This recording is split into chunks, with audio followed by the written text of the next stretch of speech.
आता आपल्या आवडत्या मालिकेचे संपूर्ण भाग मालिका प्रसारित झाल्यानंतर लगेचच पाहू शकता पूर्णपणे मोफत फक्त सन नेक्स्ट वर. आई चहा. अगं तू कशाला आणलास? एवढं काय त्यात. वसुधाताई तुमचा फोन वाजतोय. मी आले. अगं वस्तू चारा घालायला गेली गाईला पाठीमागे. तू चल, तूच उचल.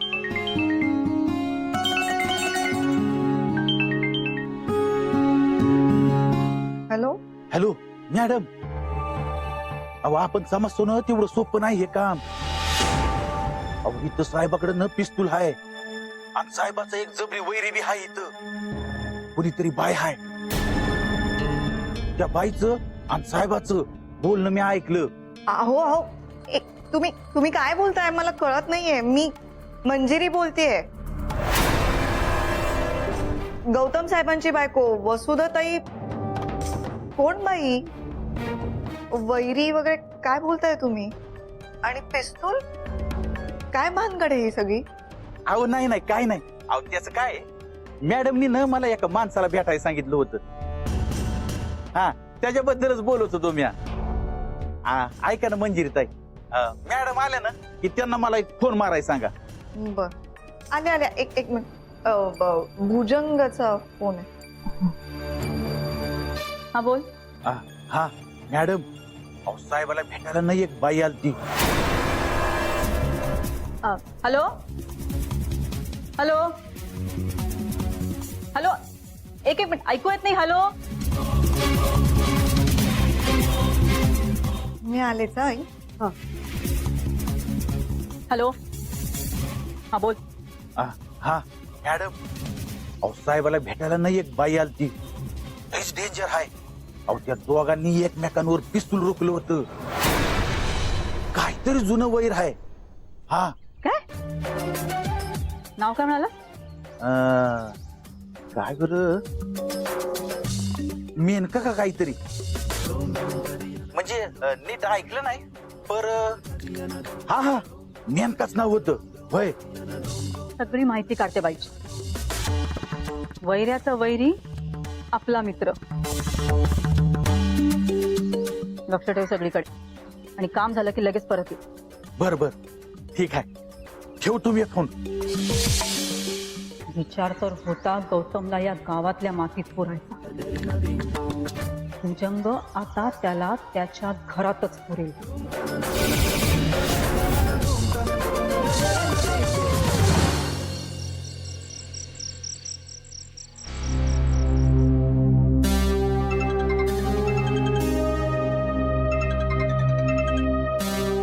पिऊ काय ग? बाबा बरे आहेत ना? नाही ठीक नाही आहे मी.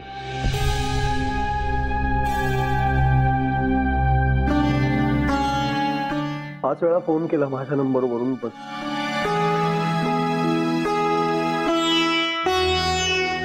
ठीक आहे, तुला नाही बोलावं असं वाटत आहे माझ्याशी, पण मला एकटं वाटतंय ते. सकाळी उठलो की सवयीने बोलून जातो मी. Good morning Manjiri, coffee. इथे मी अजून किती दिवस तिकडे राहणार आहेस ना त्या मुलीसाठी? ती मुलगी ही माझी लेक आहे. आणि मी कोणीच नाहीये का? आपलं काही नातं नाहीये का?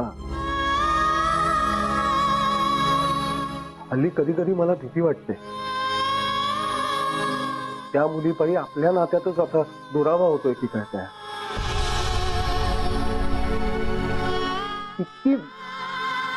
किती महत्वाची होऊन बसली का ग?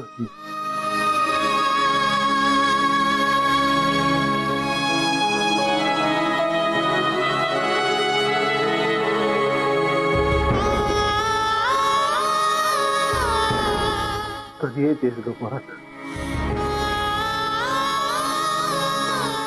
अर्पिता जेव्हा यायला तयार होईल तेव्हा तिला घेऊनच येईन.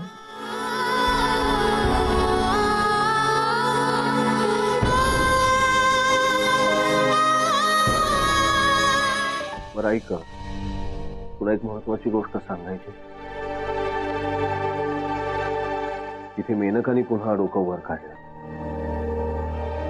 त्या माझ्या बाबतीत घडणारी प्रत्येक गोष्ट तिला कुठून माहित नाही पण कळते. म्हणजे अगदी आपण सगळे गावी गेलो होतो हेही तिला आता माहिती आहे. तुम्ही परत आला नाही आहात हेही तिला माहिती. त्यामुळे ती तिकडेही तुम्हाला त्रास देऊ शकते असं वाटतंय मला. तर काळजी घ्या. अहो तुम्ही माझी काळजी करू नका. तुम्ही काळजी घ्या. मी एक काम करते. मी ना युवराजला तिकडेच पाठवते. म्हणजे तो तुमच्या बरोबर असेल सतत. नाही, अजिबात नाही. अहो युवराज तिथेच असणार आहे तुमच्या बरोबर. तुम्ही फक्त काळजी घ्या आणि जरा अलर्ट राहा. तुम्ही पण काळजी घ्या. आणि लवकर घे.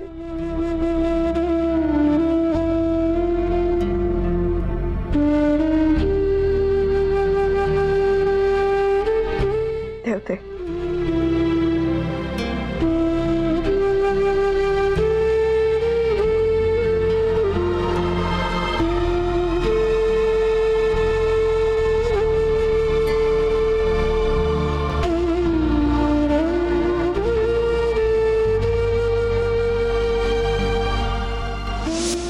बायको बरोबर सेल्फी काढतोय त्याला कसली आली काळ वेळ? सेल्फी आत्ता? हो ना, नीट हस की जरा. Yes.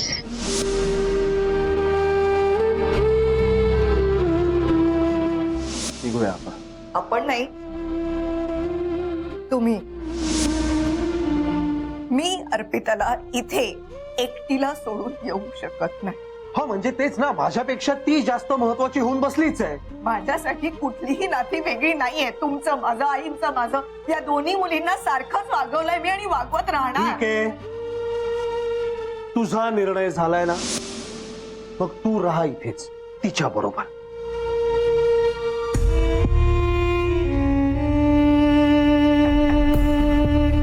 तुला वाटतं तुझं फक्त तुझ्या वडिलांवर प्रेम आहे, पण त्या पलीकडे जाऊन स्वतःच्या डोकावून बघ.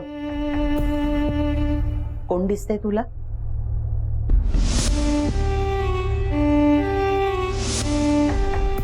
कोणीच नाही,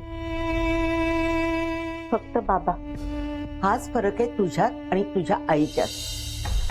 तिच्याकडे असलेली एक गोष्ट तुझ्याकडे नाहीये, आत्मविश्वास. शुभी कोणताही निर्णय ठामपणे घेत असेल आणि एकदा का निर्णय घेतला की ती मागे वळून बघत नसे.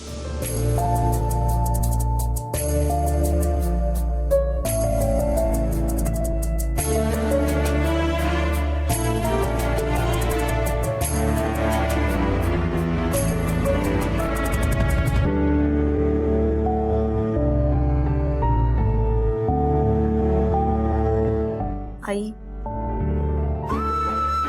तू खूप धीराची आहेस. तुझ्यात आत्मविश्वास आहे. मी नाहीये तुझ्या इतकी स्ट्रॉंग. बघ ना, आता पण मी फार गोंधळून गेलीये आजीच्या कौल लावण्यामुळे. शिवराज आणि बाबा, आई अगं, यांच्यापैकी एकाची निवड करणं कसं शक्य आहे सांग ना. कसं?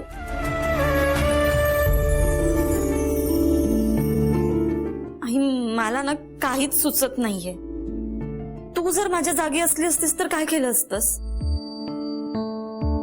आई बोल ना, मला उत्तर दे प्लीज. बोल प्लीज. बाबांचं प्रेम मिळवणं, बाबांनी मला स्वीकारणं, हे एवढंच हवंय मला. फक्त एवढंच. आणि हे सगळं असताना दुसऱ्या कुठल्याही नात्याचा विचार कसा करू मी? सांग ना. आजी म्हणते तसं.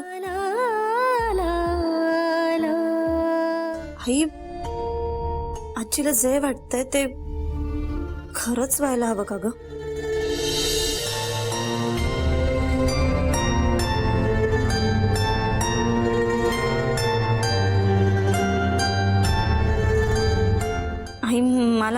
खरंच काही कळत नाहीये. मी मी पूर्ण गोंधळून गेले. मी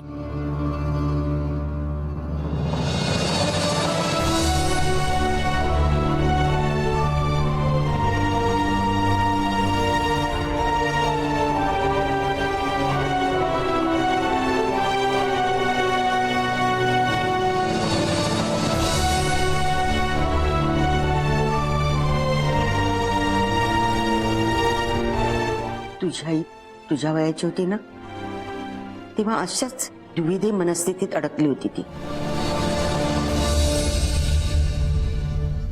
ती लाल फुलं घेऊन ती या खोलीत 10 दिवस होती. कोणाशी बोलत देखील नव्हती. देवाने तिला कौल दिला होता, पण आम्ही तिच्या बाजूने नव्हतो. तेव्हा तिला कोणी वाट दाखवली माहिती?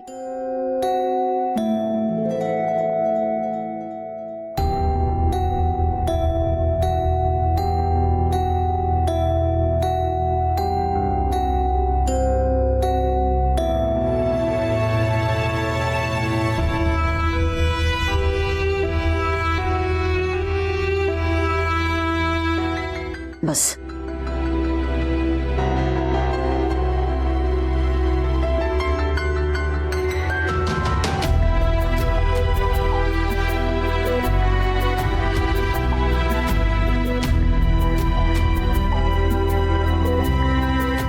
ही मीरेची मूर्ती गौतमने शुभदाला दिली होती. याच मूर्तीने गौतम शुभदाला एकत्र आणलं. त्यागाचं प्रतीक. याच मूर्तीने तिला वाट दाखवली आणि ती हे घर सोडून गेली.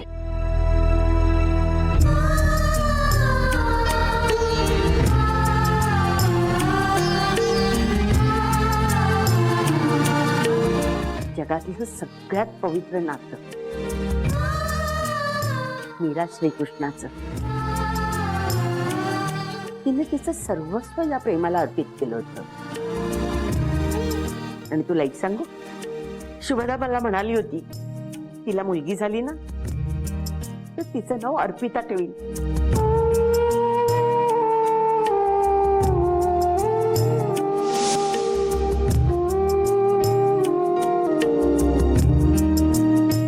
तुला कसं सुचलं हे गिफ्ट? तुझ्या आयुष्यातली सर्वात महत्वाची गोष्ट काय ना ती मला माहितीये. तुझ्या बाबांचं प्रेम.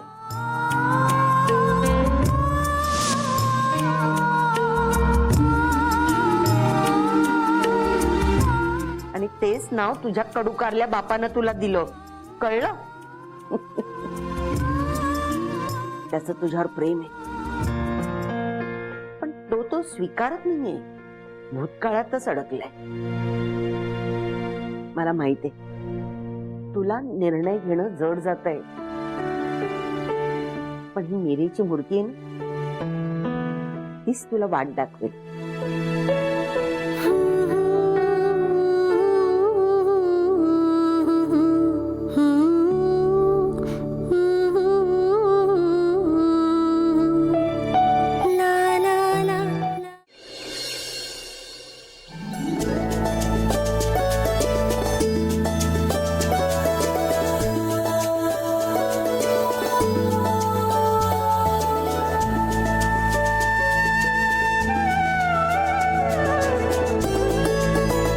वाव, काय सुंदर मूर्ती आहे ही.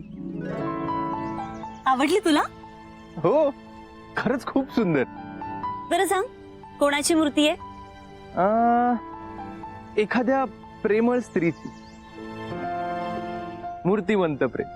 ए, पण ही कोणी दिली तुला? आजीने. मीरेची मूर्ती आहे. बाबांनी आईला गिफ्ट दिली होती. ती मूर्ती म्हणजे ना त्या दोघांच्या एकमेकांवरच्या प्रेमाचं प्रतीक आहे. हे डोंट माइंड. तुझे बाबा म्हणजे गौतम सर ना, बघून असं वाटत नाही की ते तुझ्या आईला इतकं सुंदर गिफ्ट देऊ शकतील. शिवराज, सॉरी. हे तुला आठवतंय? तू पण मला गिफ्ट दिलं होतंस, ती बाप लेकीची मूर्ती. सो हे माझ्याकडून तुला गिफ्ट घे. अगं अर्पिता, अगं ही तुझ्या आईची आठवण आहे. तू इतकी अमूल्य गोष्ट मला देतेस. नाही, मी हे एक्सेप्ट करू शकत नाही. सॉरी. युवराज, तू सुद्धा माझ्यासाठी जे काही केलंस ते अमूल्यच आहे ना. मला काही माहित नाही, तुला हे घ्यावंच लागेल. हे बघ, मला काही नकोय तुझ्याकडून. फक्त तुझं प्रेम हवंय.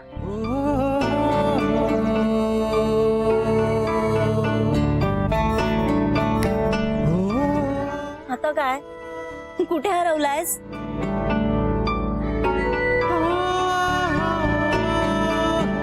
घे.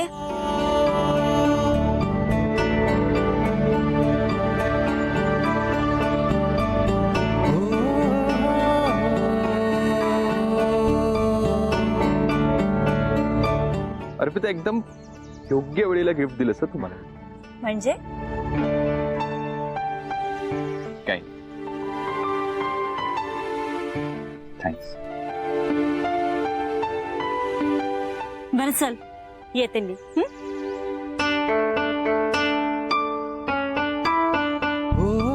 हे स्ट्रॉबेरी एक दिवस असा नक्की येईल, या दिवशी तू स्वतःहून मला म्हणशील लव्ह यू.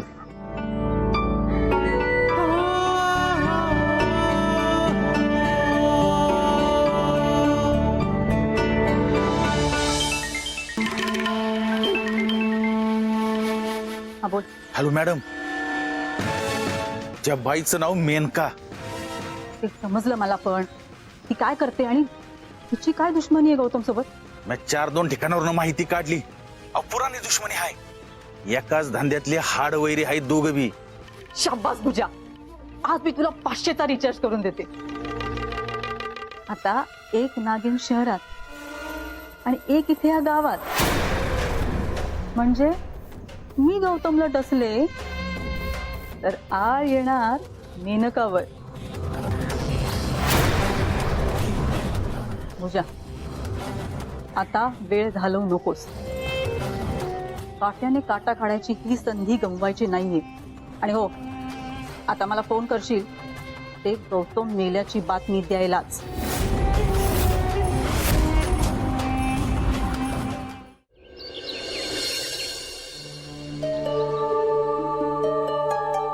काय गाई, आज एकदम तेल वगैरे? आई, काय ग? स्वतःकडे लक्षच देत नाहीयेस. किती सुंदर केस दिलेत देवाने. कशात एवढी गुंतलीयस? किती हा गुंता. अण्णा गेले, घरदार शेतीवाडी सगळं कसं खूप छान सांभाळलं.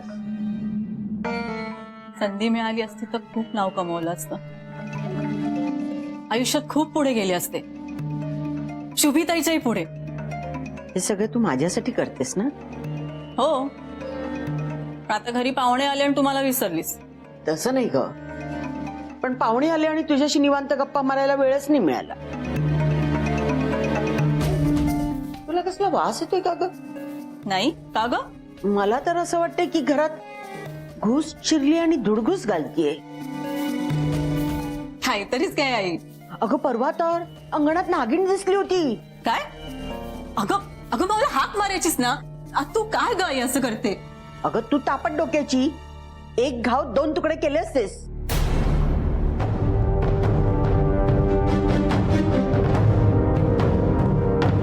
आई, तू आज काहीतरी वेगळं बोलतेस. मी कुठे काय? उलट मला वाटतंय तूच माझ्यापासून काहीतरी लपवतेस. मी काय आणि का लपवणार? बाबा गेले, शुभीताई गेली, उरलं कोण? तुला मी आणि मला तू. 56 कुलूप लावून बसली तोंडाला. इतक्या सहज आपल्या बाहेर काढणार नाहीस.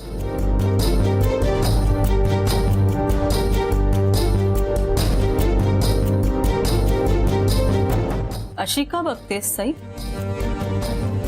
मला सांग, तू असं का केलंस? मी काय केलंय? ज्या माणसांचा आयुष्यभर आपण दुस्वास केला त्यांना तू घरी पाहुणे म्हणून बोलवलंस, त्यांचा पाहुणचार केलास. मी असते ना तर त्यांना हाकलून लावलं असतं, पण तुला का त्यांचा एवढा पुळका? तू स्वार्थी नालायक गौतम. त्याच्यामुळे माझ्या मुलीचा जीव गेला आणि लगेच त्याने दुसरा संसार टाकला. मी तर त्याला अंगणात मारून तिरडीवर झोपवला असता.